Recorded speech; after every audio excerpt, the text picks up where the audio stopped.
Amém, queridos. Abram suas Bíblias no Salmo de número 8.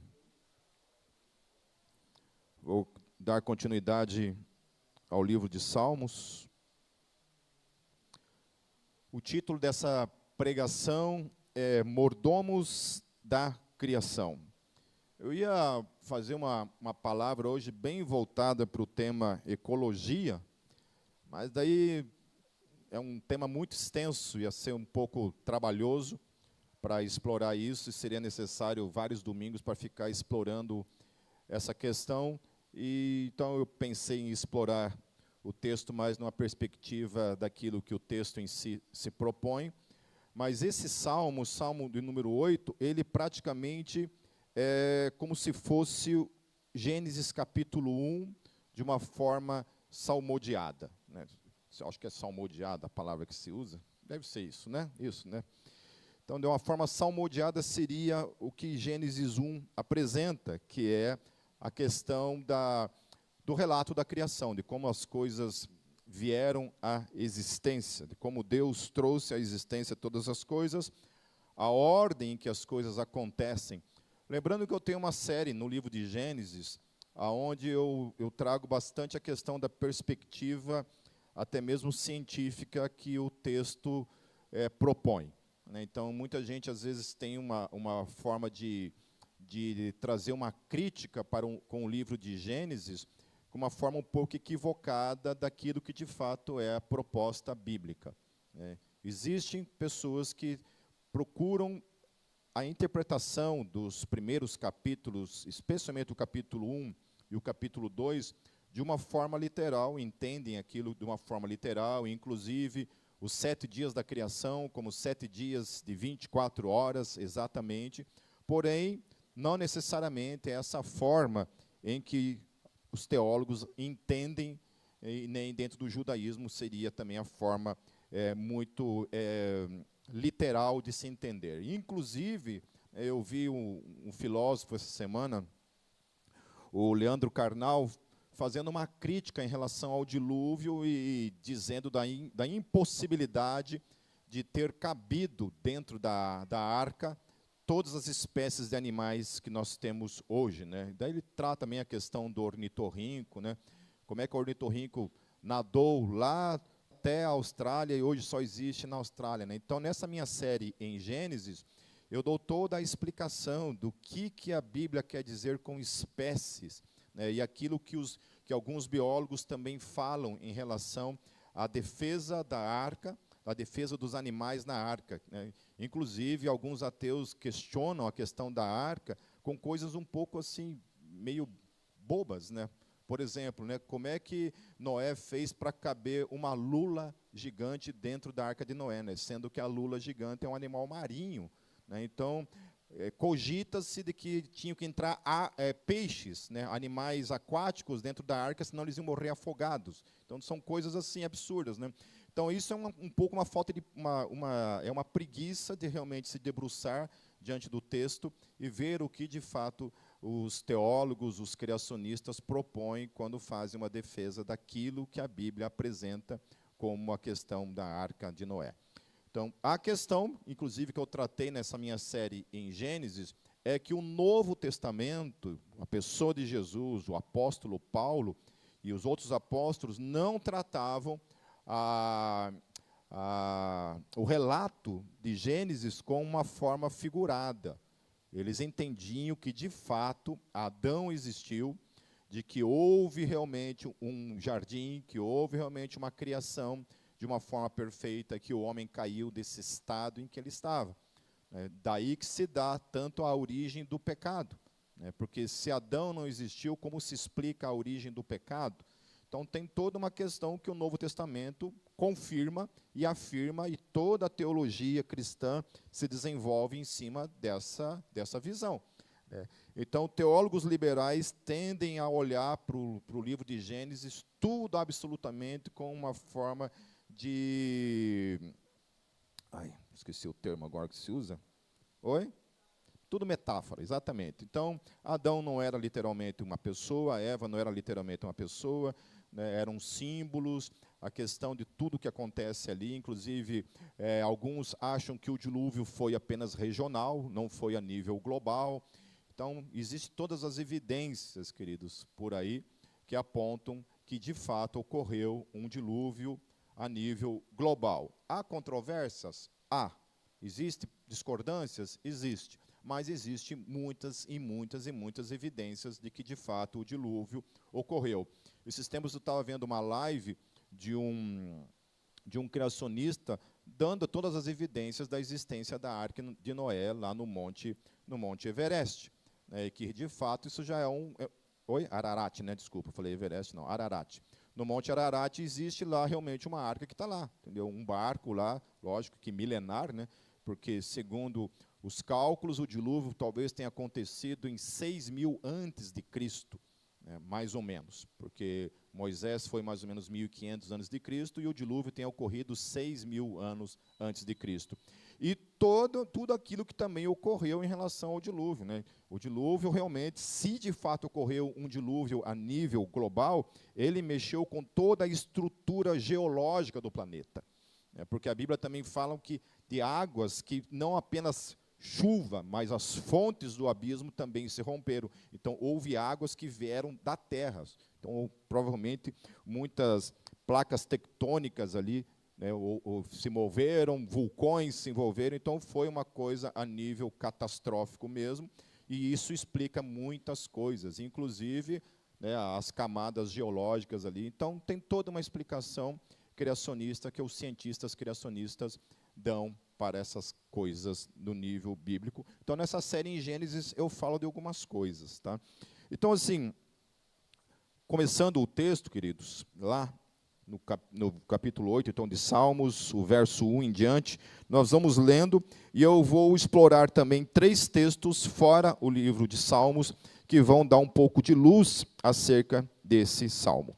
Então, começa assim: Senhor, Senhor nosso, como é majestoso o teu nome em toda a terra, tu cuja glória é cantada nos céus.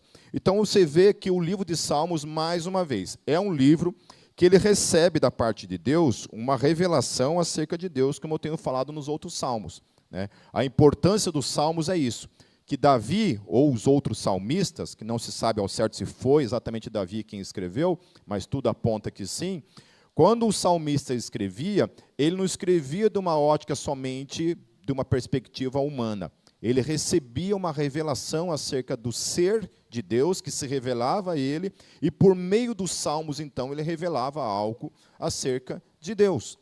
E isso acontece muito em teologia. Quando você se propõe a estudar teologia, você não pode tomar o livro de Gênesis como um fim em si mesmo, né, como uma revelação encerrada. Você olha para o livro de Gênesis como o início de uma revelação que vai se culminar, vai se completar com o Novo Testamento. Então, a pessoa pega lá o livro de Gênesis, ele vai cair em muitos erros teológicos se ele quiser extrair doutrina apenas do livro de Gênesis. Então, por exemplo, uma conclusão fácil de a gente chegar em cima somente do livro de Gênesis. Por exemplo, quando Deus pergunta para Adão: Adão, aonde você está? Vocês acham que Deus sabia onde Adão estava? Claro que sim. Mas se você olhar somente para o livro de Gênesis, qual é a conclusão que você tem? Que Deus não sabia onde Adão estava. Que Deus ficou procurando Adão lá no Éden. Entendeu? Que Deus, o Deus Todo-Poderoso, com a sua onisciência, não sabia disso. Então, a onisciência de Deus, ela vai sendo revelada no decorrer dos livros canônicos, dos 66 livros que nós temos nas mãos. Vai sendo revelado dessa forma. Ok? Então, aqui o salmista ele recebe essa revelação de que, ao olhar para a criação, para as estrelas, para o céu, para o firmamento, ele via a glória de Deus sendo revelada, né? E isso é uma das coisas, inclusive, que tanto o C.S. Lewis, num livro chamado A Abolição do Homem, quanto Francis Schaeffer, num livro A Poluição e a Morte do Homem. São 2 livros onde ele explora essa questão da perspectiva da ecologia na perspectiva cristã. E uma das coisas que o Francis Schaeffer fala a respeito da questão do dano que a ciência materialista trouxe para essa visão da natureza é exatamente essa questão de que um cientista, quando olha para a natureza e ele procura apenas explicar o funcionamento dela, muitas vezes ele acaba perdendo aquilo que a gente chama tem um termo que se usa para isso, mas agora eu não vou lembrar. Mas essa questão da admiração, da nossa oi? Contemplação, talvez. Vou usar esse termo. Essa contemplação que nós temos quando a gente olha para as coisas belas do mundo, para a natureza. Então, eu sou apaixonado pela natureza. Então, por mais que você explique para mim o funcionamento da natureza, eu nunca perco a beleza da natureza na minha alma. Eu consigo olhar para a natureza e contemplar a beleza da natureza. Então, a questão do amor, por exemplo, do ser humano. Se você olhar isso na perspectiva apenas existencialista, o amor somente é uma reação química. O amor ele não tem um propósito a não ser a propagação da espécie, gerar em mim e gerar nas pessoas um tipo de atração e somente isso. Mas ele perde todo o seu sentido romântico da coisa, né? O seu sentido dessa questão da entrega, de quando você olha, você se entrega para o amor e você vê ele nessa perspectiva admirável, né? Então, essa é a questão. Então, quando o homem olha, o cientista olha de uma perspectiva materialista para as estrelas, o que ele vê? Ele vê apenas gases, né, em ebulição, lá, queimando, ele vê isso apenas, vê a matéria apenas. Enquanto que na perspectiva bíblica, quando a gente olha na perspectiva bíblica, que Deus criou todas as coisas, isso é admirável, porque eu olho para a criação e eu fico pasmo com o próprio Deus que criou todas as coisas. Eu fico admirado com a pessoa de Deus. Eu estava mostrando para a Débora lá um arminho. Quem sabe o que é um arminho? Arminho é tipo um furãozinho, todo branco, né? Quando é frio, ele fica todo branco, e quando fica verão, ele fica todo marronzinho com um peitinho branco. Mas é um animal que eu queria ter de estimação, porque ele é muito bonito. Então, eu olho para esse tipo de animal e eu fico admirado. Então, você vai ver lá no meu Instagram, sei lá quantas páginas de animais que eu sigo, porque a natureza, para mim, é isso. Ela remete à adoração. Ela remete o louvor. Não somente os animais, mas as árvores. Eu tenho a graça de morar numa casa que tem uma árvore maravilhosa na frente da minha casa. Eu digo que a árvore lá na minha casa é a cereja do bolo. Entendeu? A casa é legal, mas aquela árvore, para mim, é a cereja do bolo da minha casa. Que acordar todos os dias e olhar para aquela árvore é algo que remete à adoração, né? Esses tempos eu falei para vocês que apareceu um jacu, né, na minha árvore, né? Um jacu bem grandão, estava lá na minha árvore, e ficou o dia inteiro lá, e eu fiquei admirando aquele jacu, sentado lá, passando o dia lá na minha janela, né? Então, é isso. Então, a natureza, ela foi feita para a glória de Deus. Então, quando a gente olha para ela, a gente fica admirado com aquele que criou todas as coisas. Então, o salmista está falando isso. Ele olha para as coisas criadas e ele vê a glória de Deus sendo manifesta nas coisas criadas. Isso acontece com você também? Uma das razões pelas quais eu não gosto de viajar de noite, por exemplo, é porque eu odeio pegar uma estrada e não ver a natureza. Então, eu gosto de viajar e ver as árvores, ver os rios, ver os animais, e é isso aí. Isso, para mim, é o prazer de viajar. Então, viajar de noite e não ver nada, ver só luz contrária, ver poste, esse tipo de coisa, para mim não é uma coisa legal, né? Tem gente que gosta, mas eu gosto de viajar de dia justamente para isso, para ver, né? Esses dias a gente foi para a praia e, caramba, cara, toda vez que eu vou e vejo o mar, alguma coisa mística acontece aqui na minha alma. E não é Iemanjá, é uma outra coisa, entendeu?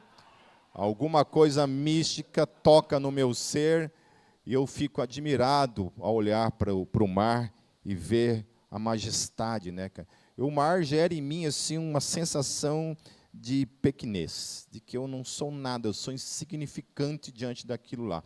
Eu sempre falo para o Gabriel, olha, você pode ser o melhor nadador do mundo, nunca brinque com o mar, que o mar tem um poder, uma força que não tem quem possa vencê-lo. Então, não brinque com o mar, entendeu?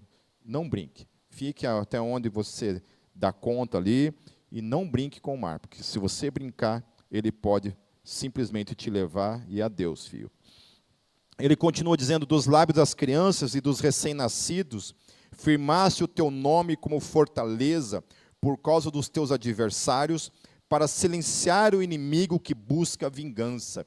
Então é isso, até nas coisas frágeis, nas coisas pequenas, Deus demonstra a sua glória e o seu poder, né? Eu não sei, mas quando eu vejo um bebê, né, eu fico vendo a Bela, fico vendo os bebezinhos aqui da Gólgota, eu fico admirado, né, eu fico babando, assim, claro, como é linda a criação de Deus, né? Pensar que todos nós um dia fomos bonitinhos daquele jeito e nos transformamos nessas coisas que a gente é hoje, né? Eu estava mostrando para eles uma foto minha adolescente, e pasmem, eu era parecido com o Gabriel, quer dizer, o Gabriel era parecido comigo, né? Então, olha como eu era bonitinho, vai falar a verdade que não era bonitinho, né? Era apresentável.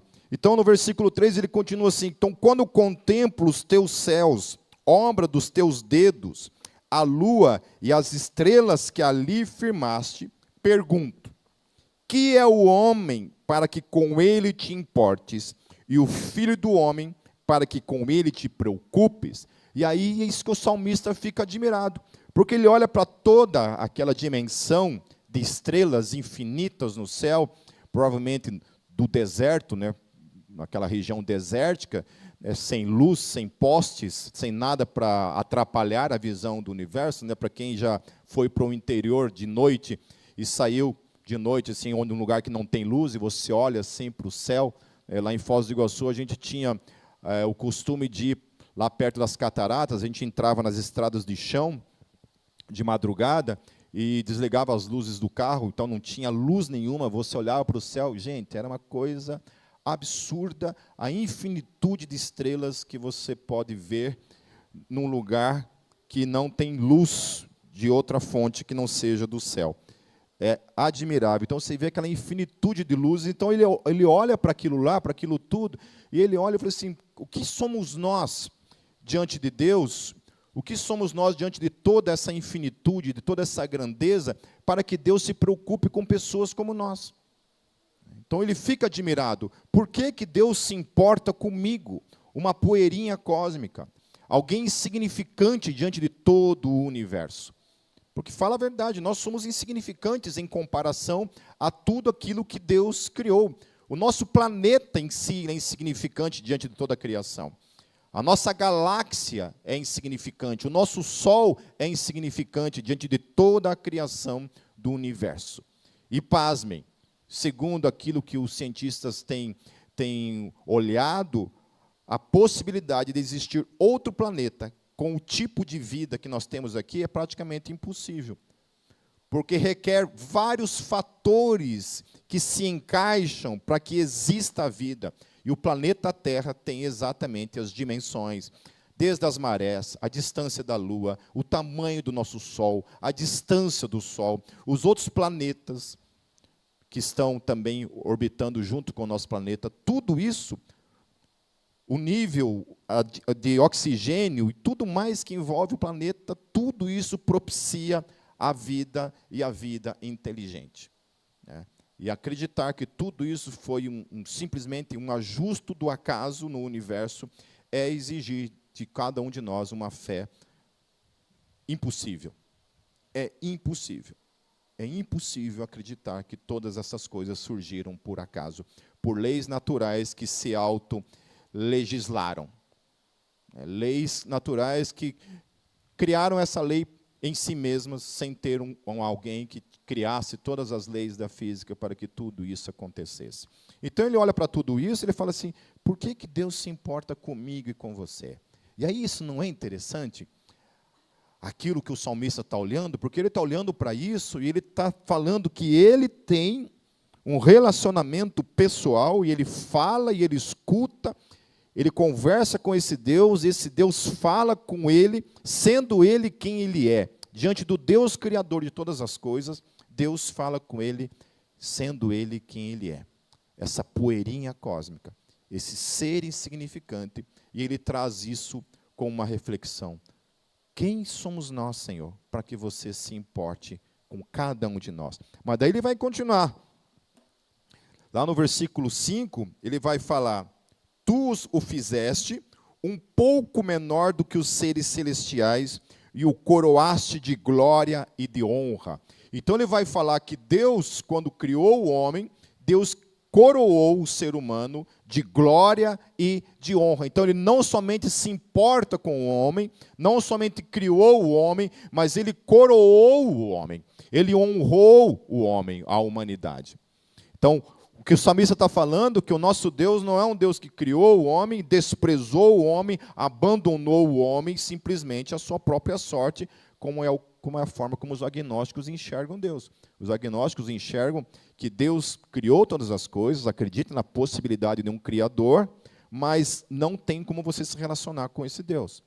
Porque é exigir que essa mente infinita se importe com seres finitos, pequenos como nós. E a perspectiva bíblica diz que sim. Contrapondo, indo em encontro a esse conceito acerca de Deus, o salmista vai falar que não. Que mesmo nós sendo quem nós somos, Deus se importa com cada um de nós, mas não somente se importa com cada um de nós, mas Ele nos cobriu de honra, nos cobriu de glória. É o que o texto está falando. Então, está falando que a criação, tudo aquilo que está lá, que foi criado, o homem é o ápice dessa criação. E Deus honra, Deus coroa com glória esse ser que somos nós. E aí fica uma reflexão para nós, né?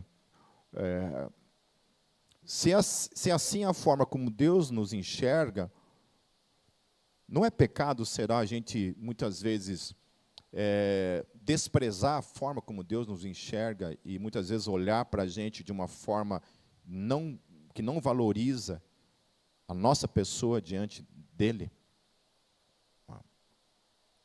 Eu não estou dizendo que a gente tem que se achar o ser mais especial do planeta, né? Não nesse sentido, mas no sentido de que Deus se importa com a gente, de que Deus nos ama, e muitas vezes a gente se sente esses bichos abandonados, esses bichos que Deus não ama, né? A gente olha para a gente e pensa que Deus nos abandonou, que Deus não se importa com a gente, que Deus tem outros seres para se preocupar do que com a gente. Quando a palavra diz, quando Jesus fala que é para a gente olhar para as aves do céu, elas não plantam, não colhem, porém o Senhor as alimenta todos os dias. E aí Jesus vai falar, quem vale mais, vocês ou os pardais? Enquanto a gente muitas vezes despreza essas coisas que Deus fala para mim e para você. É sobre a nossa importância que o salmista está colocando. Deus se importa com cada um de nós. E Deus nos coroou de glória e de honra. Aí, queridos, abram suas Bíblias lá em Hebreus, no capítulo 2. A gente já fez uma série em Hebreus, mas quero voltar no capítulo 2 mais uma vez. Olha o que o autor de Hebreus vai falar a respeito dessa questão da criação. Por isso é preciso que prestemos mais atenção ao que temos ouvidos, para que jamais nos desviemos. Porque se a mensagem transmitida por anjos provou a sua firmeza, e toda transgressão e desobediência recebeu a devida punição, como escaparemos nós se negligenciarmos tão grande salvação? Esta salvação, primeira anunciada pelo Senhor, foi-nos confirmada pelos que a ouviram. Deus também deu testemunho dela por meio de sinais, maravilhas, diversos milagres e dons do Espírito Santo distribuídos de acordo com a sua vontade. Não foi a anjos que ele sujeitou o mundo que há de vir, a respeito do qual estamos falando. Então aqui o autor de Hebreus vai falar uma coisa muito interessante. Ele vai falar que nós fomos criados e preparados para algo além desse mundo. Então Deus cria esse mundo, mas o autor está falando que nós fomos criados neste mundo, porém para um outro mundo. Isso que é o interessante na teologia também. Quando você olha para o livro de Gênesis, a impressão que se tem, muita gente se perde nisso, que Deus simplesmente criou o homem na terra, e esse é o plano eterno de Deus, criar o homem na terra, simplesmente, aí acontece um problema, E alguns acham, inclusive, que Jesus não tinha previsto tudo isso, foi pego de surpresa. Vocês sabiam disso?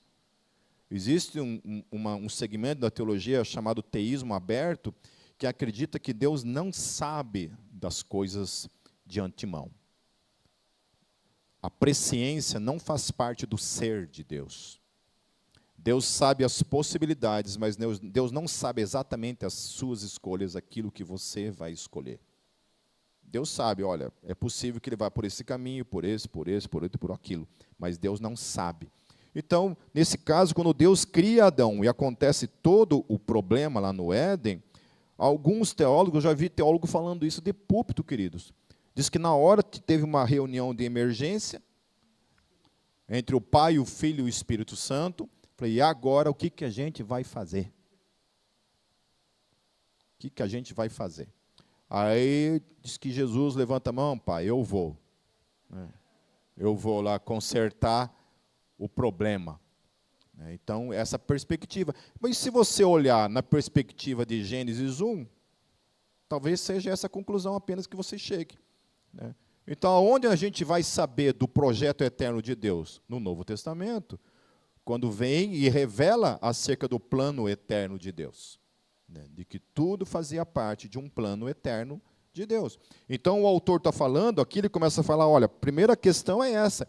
Então, a possibilidade de nós irmos morar num outro lugar está sendo apontado como um projeto antes da fundação do mundo. Que Deus, quando cria o homem nesse mundo, nunca foi para esse mundo, mas sim para o céu, para um outro lugar. É isso que o texto está falando para mim e para você. Amém? Certo? E isso não somente eu que estou falando, é o que a palavra está falando e o que muitos teólogos defendem firmemente. Enquanto outros teólogos defendem que a terra vai ser esse lugar restaurado, na perspectiva bíblica não existe nenhum lugar que fala sobre isso. Na perspectiva bíblica sempre está apontando que Jesus voltará para nos buscar. Mas se é para a gente continuar aqui, para que vem nos buscar?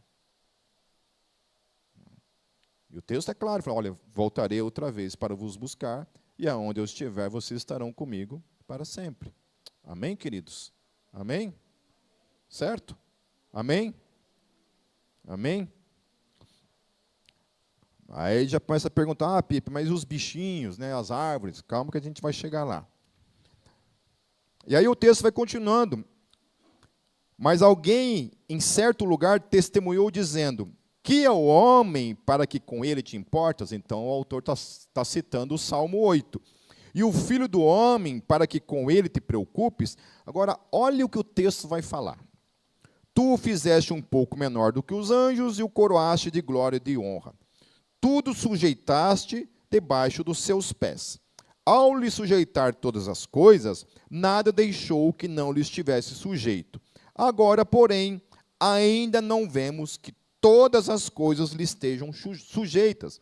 Então, o autor está falando assim, que todas as coisas foram sujeitas ao homem. Depois a gente vai ver os textos que vão falar sobre isso. Todas as coisas foram sujeitas à humanidade. Toda a criação foi sujeita à humanidade. Porém, o autor está falando assim, mas por que a gente não vê isso acontecendo?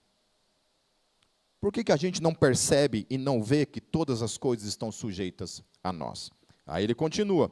Vemos, todavia, aquele que por um pouco foi feito menor do que os anjos, Jesus, coroado de honra e glória, por ter sofrido a morte, para que pela graça de Deus, em favor de todos, experimentasse a morte. Então ele está apontando que o governo, a autoridade sobre todas as coisas nunca esteve necessariamente dos nossos pés, mas todas estas coisas apontavam para aquele que de fato é o Rei e Senhor de todas as coisas, o Senhor Jesus. Amém?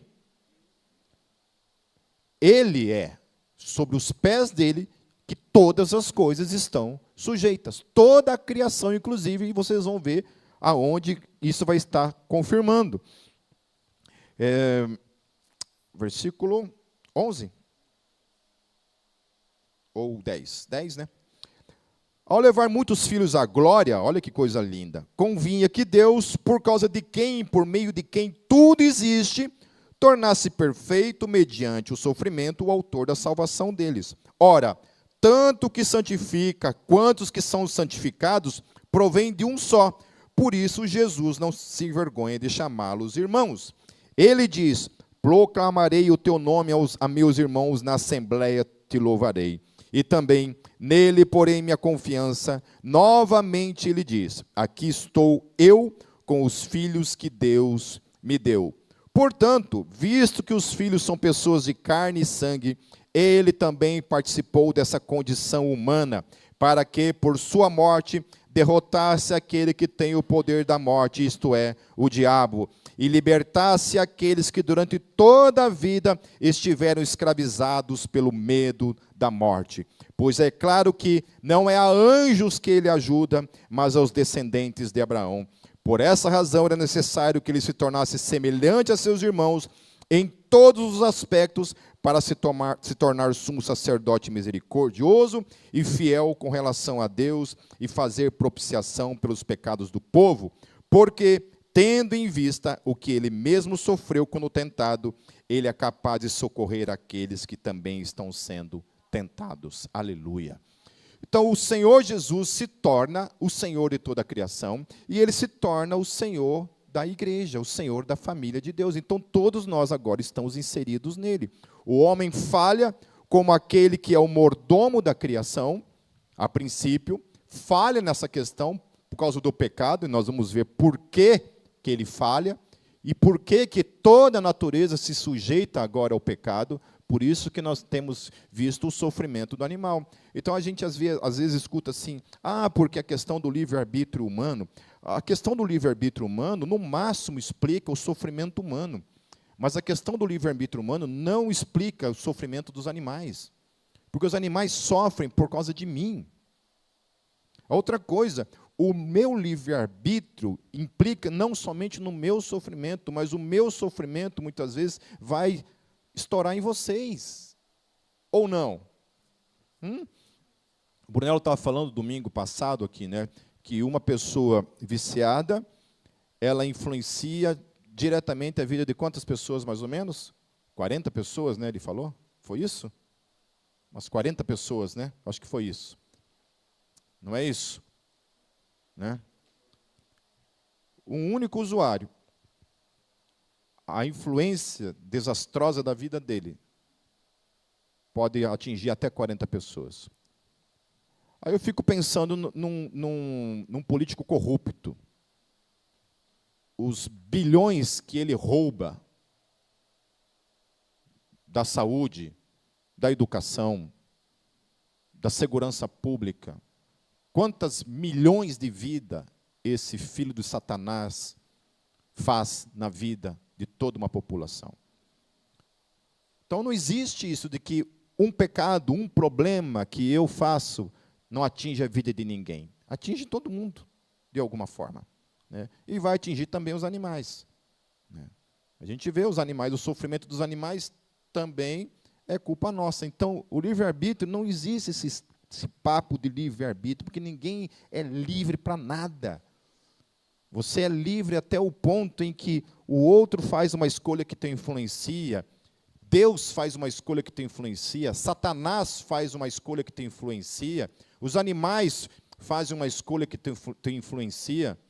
A gente viu aí a questão da pandemia, o que aconteceu? Um vírus fez um estrago, algo que a gente não consegue nem ver a olho nu, fez um estrago, acaba com toda a nossa força, não tem exército, não tem arma, não tem nada que nos proteja disso.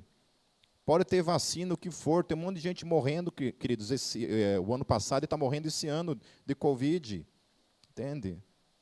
É isso. Só tem um que pode nos guardar absolutamente, que é o Senhor. Amém? Não estou dizendo que você não se vacinar, não é isso. Mas é isso. A proteção vem dele. Voltando para o texto, no versículo 6, no Salmo 8, então ele fala assim, tu o fizeste dominar sobre as obras das tuas mãos, sobre os seus pés, tudo puseste, todos os rebanhos e manadas, e até os animais selvagens, aves do céu, os peixes do mar e tudo que ocorre às veredas dos mares. Então, ele está falando o quê? Que tudo Deus sujeitou nas mãos do homem. Então, lá em Gênesis 1 vai falar, no verso 26, então disse Deus, façamos o homem à nossa imagem, conforme a nossa semelhança. E olha o que Deus fala para o homem lá no Éden, quando não havia queda, quando não havia pecado, quando Satanás nem fazia parte da novela mexicana ainda. Olha o que ele vai falar. Domine ele, e aí ele está falando sobre o homem e a mulher, sobre Adão e Eva. Domine ele sobre os peixes do mar, sobre as aves do céu, sobre os animais grandes de toda a terra e sobre todos os pequenos animais que se movem rente ao chão. Criou Deus o homem à sua imagem, a imagem de Deus o criou, homem e mulher os criou. Deus os abençoou e lhes disse, sejam férteis e multipliquem-se, encham e subjuguem a terra, dominem sobre os peixes do mar, sobre as aves do céu e sobre todos os animais que se movem pela terra. Eis que lhe dou, aí eu acho interessante isso. O texto vai falar, eis que lhe dou todas as plantas que nascem em toda a terra e produzem semente, e todas as árvores que dão frutos com sementes. Elas lhe servirão de alimentos para vocês. Então, no Éden, o que tudo indica no texto é que o ser humano foi criado para se alimentar apenas de frutos, vegetais e ponto final. O homem não tinha liberação de matar animais para se alimentar. A única coisa que o homem podia fazer no Éden era se alimentar daquilo que Deus lhe disse que podia, que eram os vegetais, as frutas, e por aí segue. Aí no verso 30, e dou todos os vegetais como alimento a tudo que tem em si fôlego de vida. Então, isso indica também que não somente o homem, mas todos os animais também se alimentavam de vegetais, certo? Então, tanto o leão, né, quanto os cães, os animais, de modo geral, que não eram carnívoros nesse momento. Mas daí, lá em Gênesis 9, no pós-dilúvio, então, tudo indica que até o dilúvio é isso que a Bíblia revela. Não me pergunte como, se de fato era assim, né, o que acontece, é isso que havia liberação da parte de Deus. Depois do dilúvio, no capítulo 9, no verso 2, olha o que o texto fala. Todos os animais da terra tremerão de medo diante de vocês. Os animais selvagens, as aves do céu, as criaturas que se movem rente ao chão e os peixes do mar. Eles estão entregues em suas mãos. Olha o que o texto fala. Tudo que vive e se move lhes servirá de alimento. Assim como lhes dei os vegetais, agora lhes dou todas as coisas. Então, o que o texto está falando? Que a partir do dilúvio, Deus, então, passa a liberar o homem para comer também carne, para se alimentar também dos animais. É isso que o texto fala. Se os homens antes disso se alimentavam de animais, porque era uma questão de queda, não sei, talvez, provavelmente. Mas é somente a partir do capítulo 9 que Deus passa, então, a liberar os seres humanos para este fim. Amém? Certo? Então, pare de implicar com os veganos aí, galera. Eles são mais bíblicos do que vocês. A gente só é bíblico a partir do capítulo 9 de Gênesis. Amém? Queridos, o último texto no verso 9 diz assim: Senhor, Senhor nosso, como é majestoso o teu nome em toda a terra. Então ele encerra o salmo dizendo isso, que Deus é majestoso, que Deus confiou na mão do homem a criação, porém o que nós vemos é aquilo que Hebreus está falando, que o homem não foi capaz de cuidar, de ser um mordomo daquilo que Deus tinha criado, que quando ele peca, todo o estrago é feito. E, inclusive, a questão do dilúvio foi em consequência do quê? Por que houve a necessidade do dilúvio? Também por causa do pecado humano. Então, o pecado humano também trouxe sobre o ser humano essa questão, então, de a gente ter que se alimentar agora de carne, porque só os vegetais não eram suficientes. E a dieta que os homens tinham antes do dilúvio fazia com que os homens vivessem mais do que 600, 700 anos. Existe um debate para saber se esses anos que a Bíblia fala ali eram realmente dias de 365 dias por ano. Mas não sei, nada indica que não era isso. Talvez fosse um pouco menos, porque alguns estudos dizem que a contagem naquele tempo era de 360 dias e não 365 dias. Mas não sabemos. Então você vê que a partir do dilúvio, Deus chega e fala para Noé que a partir de agora, a idade do homem será de 120 anos. Então, aquela última geração, que foram Noé e os filhos de Noé, que eram a geração pré-diluviana, viveram quase 500, 600 anos. Mas os netos de Noé passaram a viver no máximo 120 anos. Louco isso. Louco isso, porque toda a geografia da Terra foi transformada, mudada pela catástrofe chamada dilúvio. Todas as montanhas, os vegetais, alguns acreditam, inclusive, que a Pangeia aconteceu ali, a divisão dos continentes. Muitos geólogos acham isso um absurdo, mas muitos geólogos criacionistas defendem isso com unhas e dentes e falam e demonstram as evidências de que isso aconteceu com o dilúvio. E está ali, todo o material está disponível na internet. Queridos, eu quero encerrar com Romanos capítulo 8, a partir do verso 19.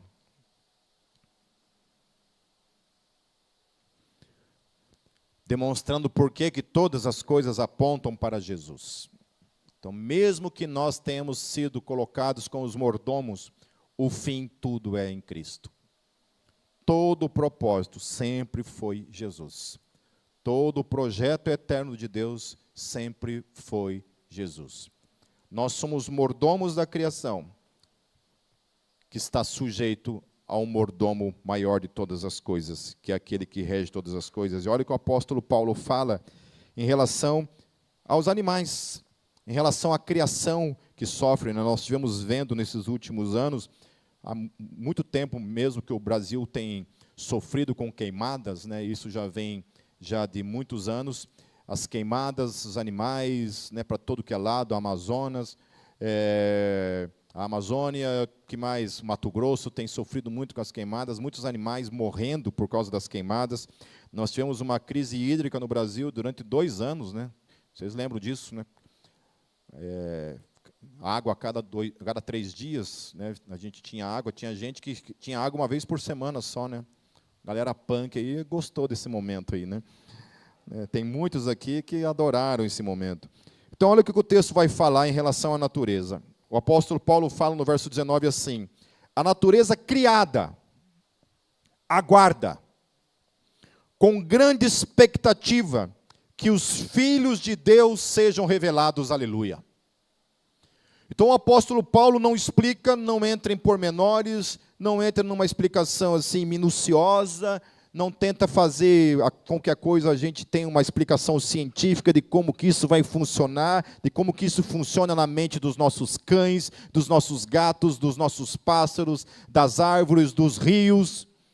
Não sabemos como isso funciona, mas o texto fala que tudo aquilo que foi criado, toda a criação, ela geme, ela aguarda com expectativa que os filhos de Deus sejam revelados. Aleluia.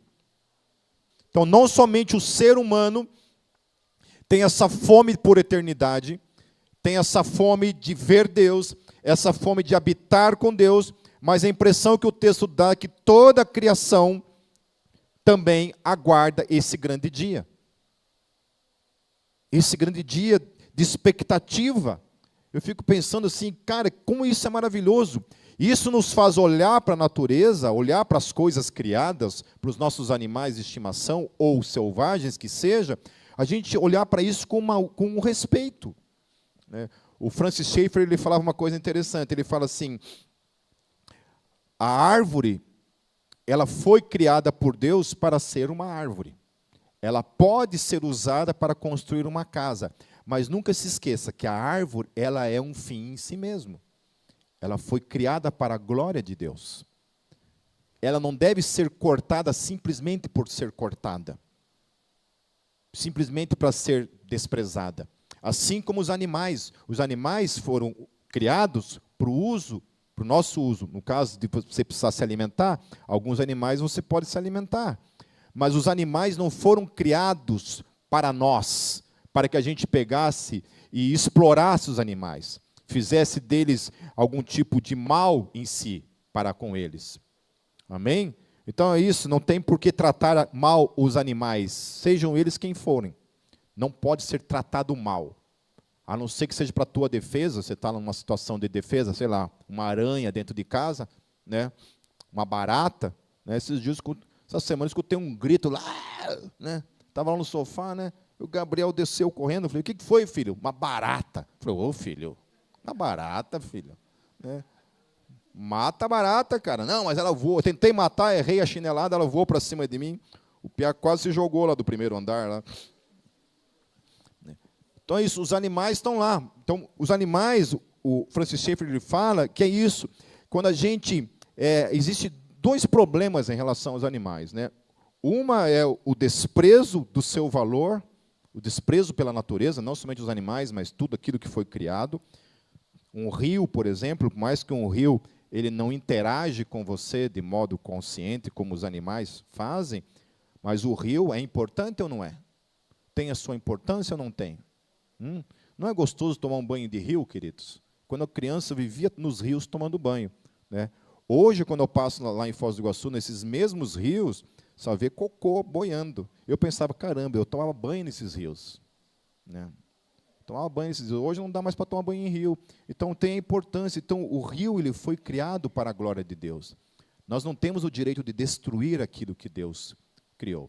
Amém? Então, uma coisa é você tirar o valor da natureza, que ele foi criado por um Deus pessoal. E um Deus que tudo aquilo que ele criou, o que ele disse quando criou? E viu Deus que aquilo era bom. Amém? Então, tudo que Deus criou é bom. E ponto final. Ele existe porque Deus o criou. Nós somos mordomos disso, mas foi Deus quem criou para a glória dele. E aí a outra forma também é de você, que é uma coisa que acontece muito hoje, é você humanizar a natureza, ao mesmo tempo que desumaniza o ser humano. Então, existe um limite. A natureza continua sendo natureza, mas o homem é a pérola da criação. Amém? Nós estamos aqui, e os animais estão aqui. Amém? Esses dias uma pessoa da igreja aí, o cachorro mordeu a criança e ela precisou, né, se desfazer do animal.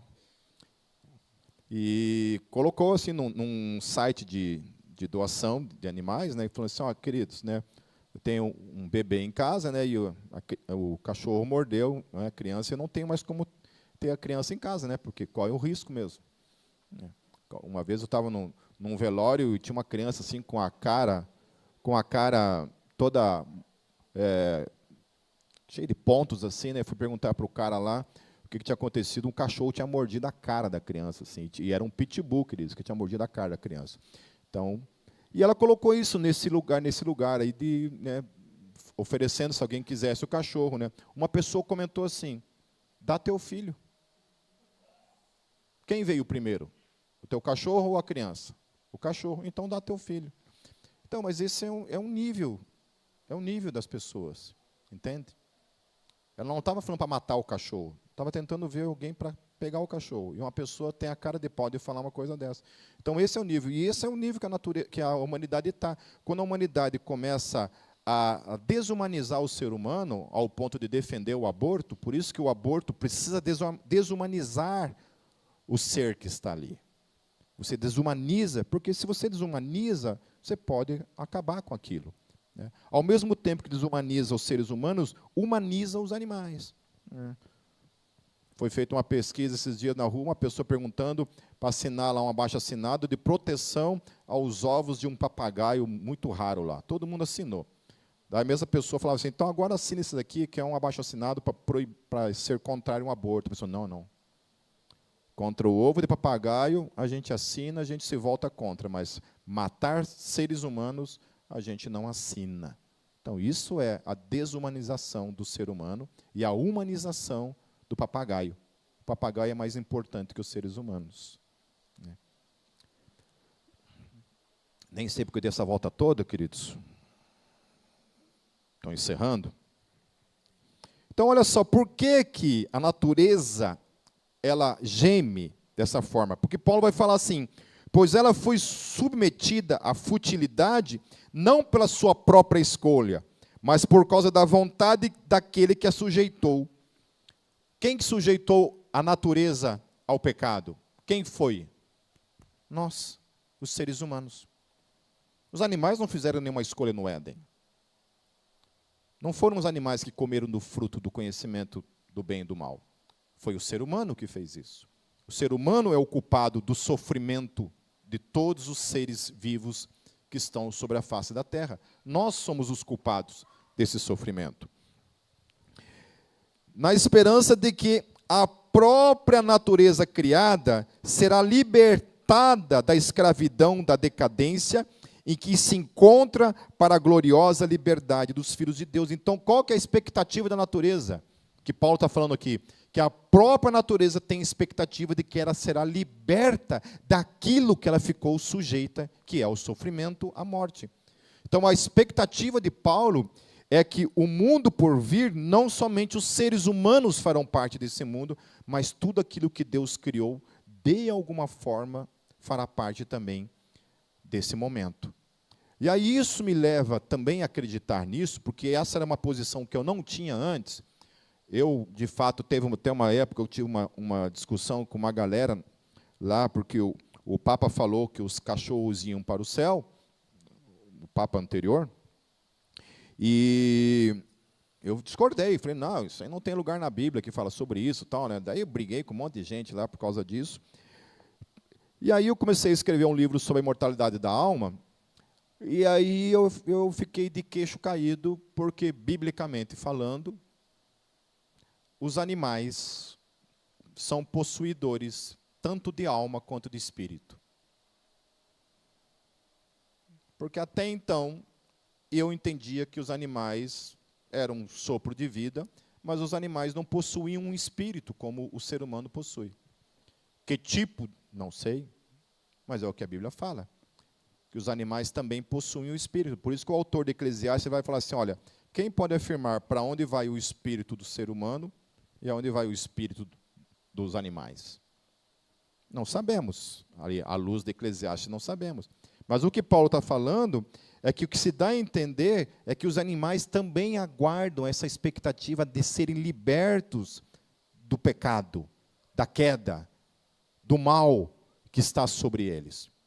Então, os nossos animais que sofrem também têm essa expectativa de que um dia todo esse sofrimento irá acabar. Não me pergunte como. Só estou repetindo aquilo que o apóstolo Paulo está escrevendo aqui. Então, sabemos que toda a natureza criada geme até agora como em dores de parto. E não só isso, mas nós mesmos, que temos os primeiros frutos do Espírito, gememos interiormente, esperando ansiosamente nossa adoção como filhos, a redenção do nosso corpo. Olha que coisa interessante que Paulo está falando. Então, assim como nós aguardamos, porque o nosso corpo também tem a sua importância, por isso da ressurreição, então tem gente que acredita que a ressurreição já aconteceu de alguma forma, que não vai acontecer a ressurreição do corpo, mas somente do espírito e ponto final. Paulo está falando, não, que a redenção, na sua plenitude, na sua forma completa, é justamente a ressurreição do nosso corpo, da criação, daquilo que foi criado.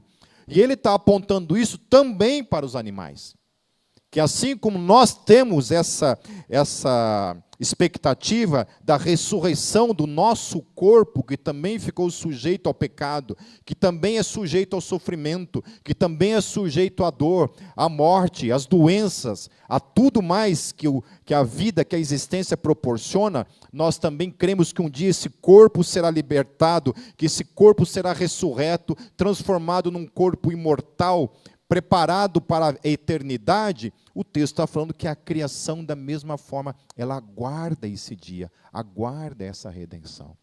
Isso não é maravilhoso, queridos? Não é maravilhoso?